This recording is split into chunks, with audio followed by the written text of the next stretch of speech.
की ज्यांचा आतापर्यंत काहीच अभ्यास झालेला नाही, त्यांच्यासाठी काय स्ट्रॅटेजी आहे? मग यांना बेसिक मॉडेल असा असतो की सगळ्यात पहिले समजा की तुम्हाला किती अभ्यास करायचा आहे, तो लिहून काढा एका पेजवरती आधीच्या रात्रीच की आधीच्या रात्री मला एवढं उद्या संपवायचं आहे.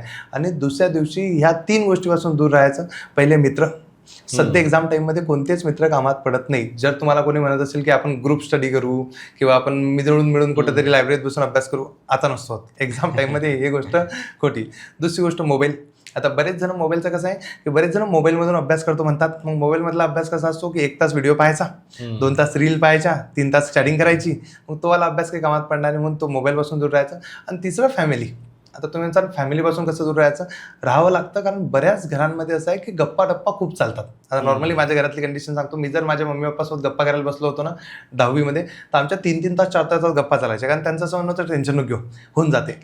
पण टेन्शन तर आपल्यालाच घ्यावं लागणार ना. म्हणून 3 फॅमिलीपासून थोडं दूर राहायचं काही दिवसासाठी, की चला जास्त गप्पा नाही करायच्या, जेवतानाच्या गप्पा बस झाल्या आणि अभ्यासाला बसायचं. या 3 गोष्टी करून जर आपला पॅटर्न फॉलो केला तर ऑटोमॅटिक अभ्यास होतो.